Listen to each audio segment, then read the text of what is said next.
नमस्कार विद्यार्थियों, हम पढ़ रहे थे कक्षा 10th के महत्वपूर्ण क्वेश्चनों की सीरीज।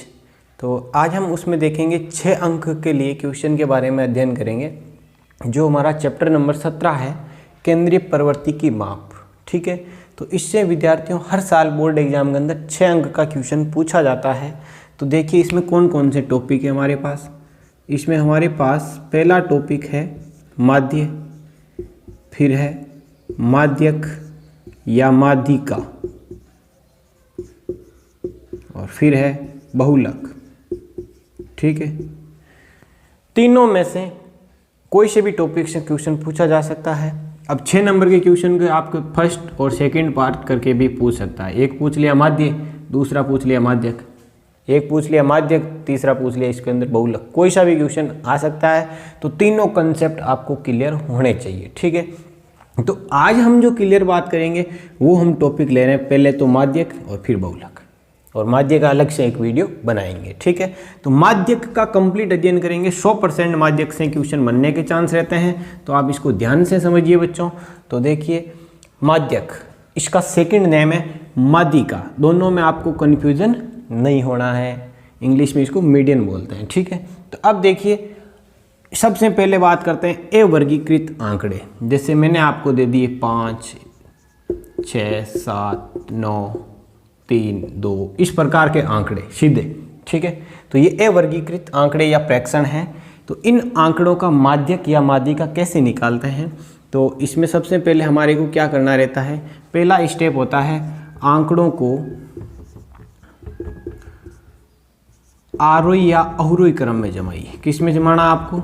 आरोही या अवरोही क्रम में लिखना रहता है। दोनों में से एक क्रम में आप कोई सा भी चॉइस कर सकते हो। फिर देखो आंकड़ों की संख्या कितनी है, नंबर ऑफ आंकड़े जो है ना वो कितने हैं।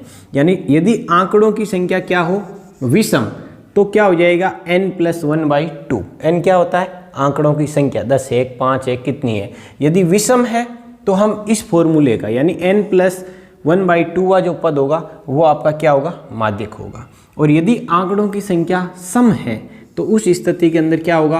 n/2वां पद प्लस n/2+1वां पद क्या हो जाएगा? उसका औसत यानी माध्य हमारे पास क्या रिजल्ट मिलेगा? जो पद प्राप्त होगा वो उसका माध्यक कहलाएगा। n क्या होगी? प्रेक्षणों की संख्या, आंकड़ों की संख्या।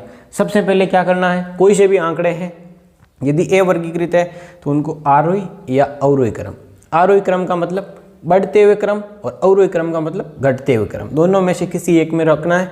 फिर देखना है आंकड़े कितने हैं, वो n का मान होगा। ठीक है, उस n के मान के ऊपर ये दोनों सूत्र काम करेंगे। ठीक है, अब यदि वर्गीकृत आंकड़े, ये डायरेक्ट 6 नंबर में पूछा जाता है वर्गीकृत आंकड़ों के लिए, और यदि ये पूछता है तो वो 3 नंबर में पूछेगा। ठीक है, वर्गीकृत आंकड़ों के लिए सबसे पहली बात है ये माध्यक का सूत्र आपको पता होना चाहिए, L+n/2 - CF।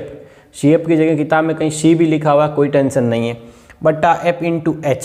ठीक है, अब इसके बाद में n/2 से ठीक अधिक संचयी बारंबारता वाला वर्ग क्या कहलाता है? माध्यक वर्ग। यानी माध्यक वर्ग का पता करेंगे। n/2 क्या होगा? n होता है सिग्मा f। सिग्मा f किसका मान होता है? n का मान। ठीक है, तो n/2 से ठीक अधिक संचयी बारंबारता वाला वर्ग क्या कहलाएगा? माध्यक वर्ग। माध्यक वर्ग डिसाइड करने के बाद l क्या होती है? माध्यक वर्ग की निम्न सीमा।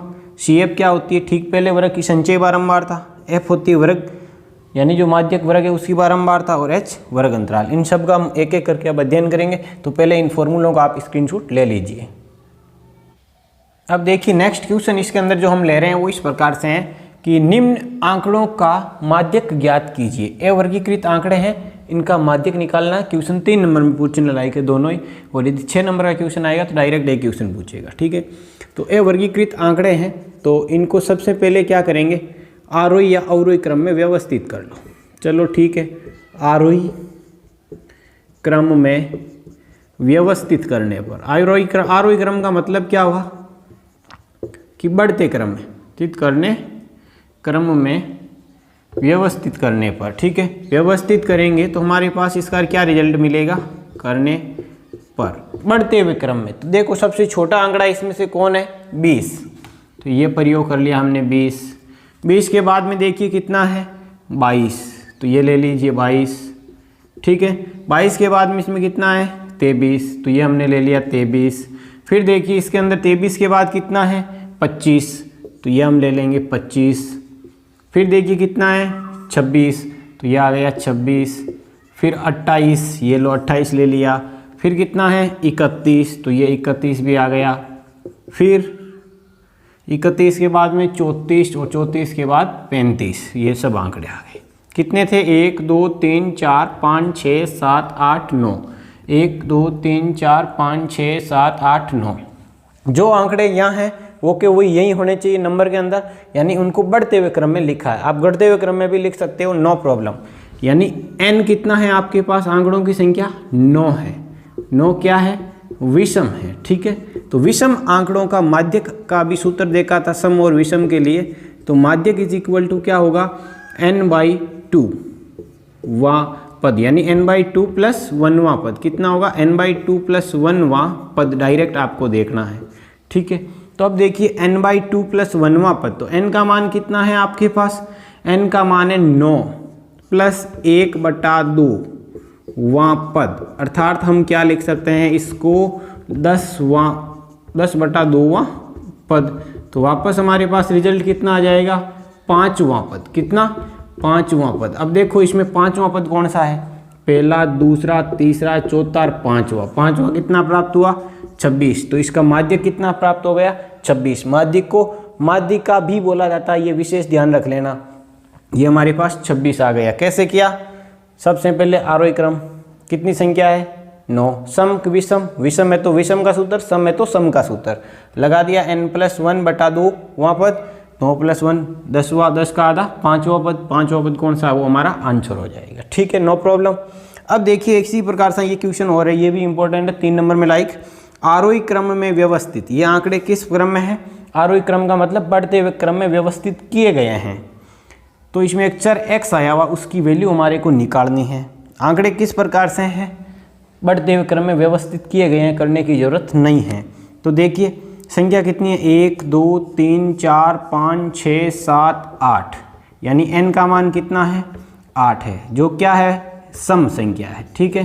तो सम आंकड़ों का जो माध्यक होता है वो बच्चों किस प्रकार से होता है, माध्यक इज इक्वल टू n/2वां पद प्लस n/2 प्लस 1वां पद बट्टा 2। ये तो किसका सूत्र है, सम आंकड़ों के लिए। विषम का भी हमने देखा वही प्रोसेस है। अब माध्यक इनका दे रखा है, माध्यक तो कितना है 18 है, जबकि इसमें एक x आया हुआ उसकी वैल्यू निकालनी है। तो माध्यक की जगह माध्यक का मान रखो 18, n/2, यानी n का मान कितना है 8, तो ये हो जाएगा 8/2, तो कितना हो जाएगा 4वां पद, प्लस n/2 प्लस 1, यानी n का मान कितना रखेंगे 8 रखेंगे, 8/2 यानी 4 + 1 यानी कितना हो जाएगा 5वां पद, ठीक है, कोई दिक्कत नहीं, बट्टा 2। अब देखो 4वां और 5वां पद कितना है, इधर हमारे 18 चल रहा है, ठीक है, पहला, दूसरा, तीसरा, चौथा। 4वां पद कितना है 16, प्लस 5वां पद कितना है 16 + x, तो ये 16 + x बट्टा 2, दोनों रख दिए। ये इधर आएगा गुणा होने के बाद 36, और ये हो जाएगा 32 + x, अर्थात x का मान कितना आ गया 4। कैसे किया, आरोही क्रम में व्यवस्थित आंकड़े, कोई प्रॉब्लम नहीं, इनको इधर उधर लिखने की जरूरत नहीं है, ऑलरेडी किए हुए हैं। इसमें एक x आया हुआ उसकी वैल्यू निकालनी है, उसकी जगह हमारे को दे रखा है माध्यक कितना है, माध्यक 18, तो x का मान ज्ञात कीजिए। आंकड़े काउंट कर लो कितने, सम या विषम, विषम है तो विषम का सूत्र, सम है तो सम का सूत्र। सूत्र लगाया, माध्यक की वैल्यू फॉर्मेट लगाया, हमारे पास x की वैल्यू आ गई, ठीक है। तो ये दोनों क्वेश्चन 3 नंबर में आने लायक है, तो आप इनका स्क्रीनशॉट ले सकते हैं। अब देखिए हमारा नेक्स्ट क्वेश्चन इस प्रकार से है, इसका बारंबारता बंटन दे रखा, इसका माध्यक ज्ञात करना है। तो ये बारंबारता जो बंटन है वो वर्ग अंतराल वाला बंटन नहीं है, ठीक है, तो उस बड़े वाले फॉर्मूले का इसका प्रयोग नहीं करेंगे। तो इसको ध्यान से समझिए किस प्रकार से सोल्व करते हैं। तो इसके लिए इसमें हमारे को सबसे पहले तो CF बनानी पड़ेगी। ये टेबल आपको आडी इस प्रकार से लिखी हुई मिलती है, तो हमने इस प्रकार से लिखा, मैंने डायरेक्ट इसको CF की सारणी बनाएंगे। तो CF किस प्रकार से बनाई जाती है ध्यान से देखिएगा, 14 एज इट इज लिख दो, F से बनाएंगे, X से नहीं बनाई जाती कभी भी। जो हमारे पास बारंबारता होती है उसके माध्यम से, 14 का 14। अब इस 14 में 28 जोड़ो, कितने हो जाएंगे 42, तो ये डायरेक्ट लिख दिया।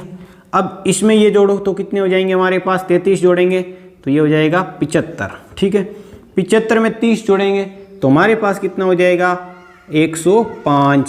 105 में 20 जोड़ेंगे तो हमारे पास कितना हो जाएगा 125। 125 में 15 जोड़ेंगे तो हमारे पास कितना हो जाएगा 140।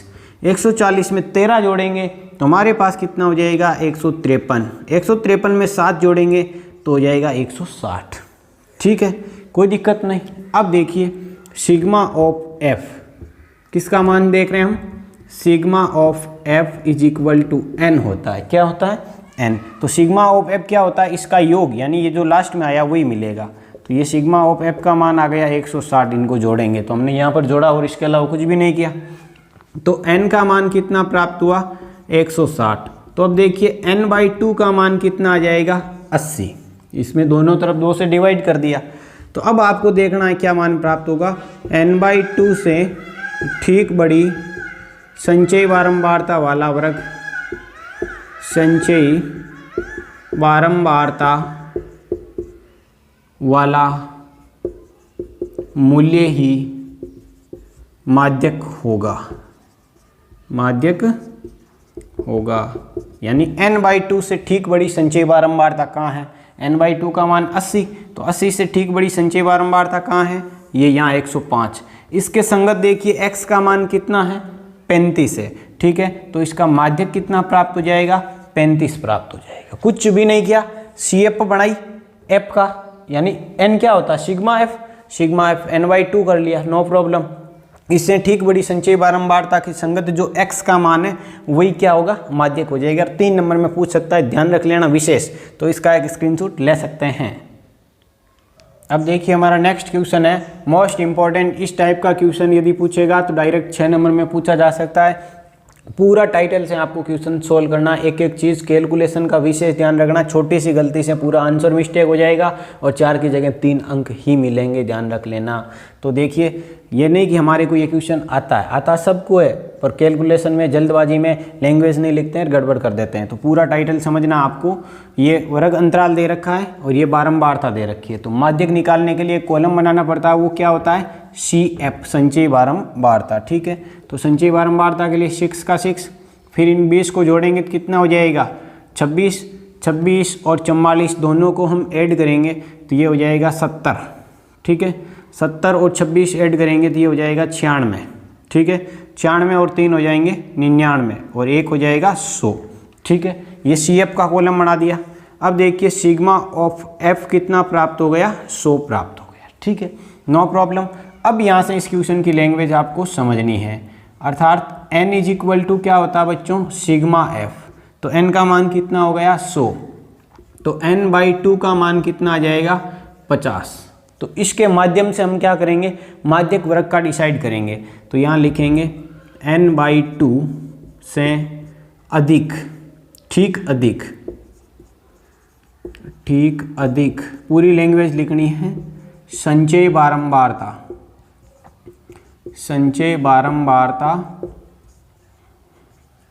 वाला वर्ग।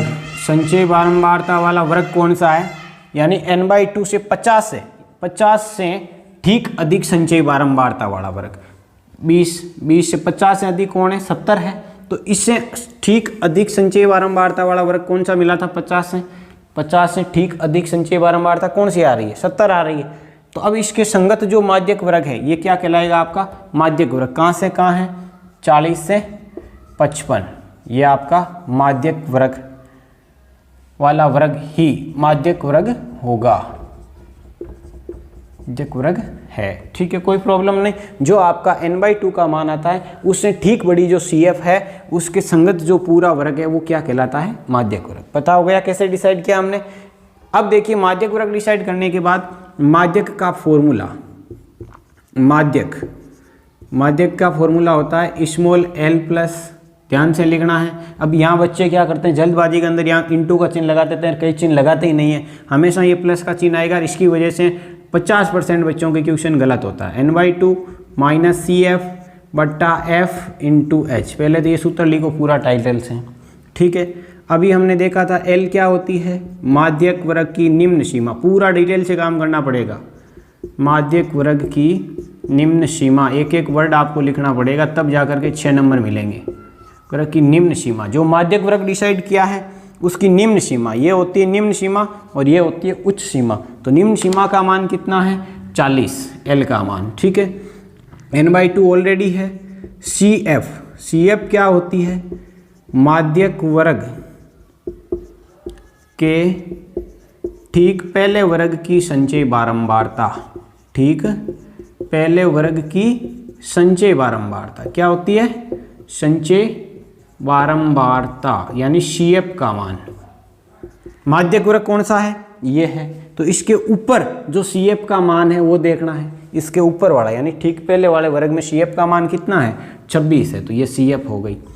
अब देखना F क्या होती है, माध्यक वर्ग की निम्न सीमा, माध्यक वर्ग की बारंबारता, निम्न सीमा नहीं सॉरी, माध्यक वर्ग की बारंबारता क्या होगी, माध्यक वर्ग की बारंबारता, उसकी मान्यता का मान कितना होगा। माध्यक वर्ग में देखो F का मान कितना है 44, तो ये हमारे पास आ गया। H क्या होता है, वर्ग अंतराल, क्या होता है, वर्ग अंतराल, जो हमारे को वर्ग दे रखा, इसमें देखिए कितनी संख्याओं का अंतराल है, सबके बीच में कितने का है 15 का है, ठीक है। तो ये हमारे पास में, ठीक है, ये सारी वैल्यू इसमें पुट करेंगे तो हमारे पास क्या आएगा, माध्यक इज इक्वल टू एल का मान कितना है 40 प्लस, तो ये प्लस कोष्टक n/2 कितना मिला था 50 माइनस CF का मान, पूरा ध्यान से एक एक पॉइंट देखना इसमें, ये 26 बट्टा F का मान कितना आया बच्चों, F का मान आया था 44 इंटू H का मान कितना है 15, ये किसका मान था n/2, ये CF F और H सब रख दिए इसमें, तो ये कितना हुआ 40 प्लस 50 माइनस 26, तो हमारे पास कितने बचेंगे 24 बट्टा 44 इंटू 15। तो अब देखिए इनको काट के लिख सकते हैं 44 और इसको करेंगे तो हमारे पास आ जाएगा 12 बट्टा 22, ठीक है। और भी काटते हैं तो वापस हमारे पास कितने आ जाएंगे 6 बट्टा 11, तो ये आ जाएगा 6 बट्टा 11 इंटू 15। तो वापस अब इनका गुणन करवाएंगे तो देखिए क्या आएगा 40 प्लस 15 इंटू 6 कितने हो जाएंगे 90 बट्टा 11, ठीक है। तो ये हो जाएगा हमारे पास 40 प्लस 11 से इसको डिवाइड करेंगे तो हमारे पास आ जाएगा 8 पॉइंट समथिंग, कुछ भी 8-2, तो हमारे पास कंप्लीट आ जाएगा 48.23 या जो भी लेते हैं, लगभग जरूर लिखना इसके अंदर। और फिर नीचे लिखना है उपयुक्त आंकड़ों का माध्यक 48 पॉइंट समथिंग प्राप्त हुआ है। तो एक एक पॉइंट ध्यान रखना है, मोस्ट इंपॉर्टेंट क्वेश्चन है। इस प्रकार के क्वेश्चन और भी आए हुए हैं, उनको भी मिलाना है। 1-2 क्वेश्चन XY के मान से संबंधित है, उनको भी आपको मिलाना है। तो आगे का जो वीडियो लेक्चर होगा उसमें हम पूरा डिटेल में देखेंगे क्या, बहुलक। फिर आगे के वीडियो लेक्चर में माध्यक, अलग अलग वीडियो लेक्चर बनाएंगे। ध्यान से आपको इनको समझना है और इसके जो भी क्वेश्चन है मोस्ट इंपॉर्टेंट उनको मिलाना अवश्य है और सभी विद्यार्थियों के साथ शेयर करना है। यदि वीडियो अच्छा लगता है, आपको पसंद आता है, आपके लिए हेल्पफुल साबित होता है तो वीडियो को लाइक और शेयर जरूर करें। जय हिंद, जय भारत।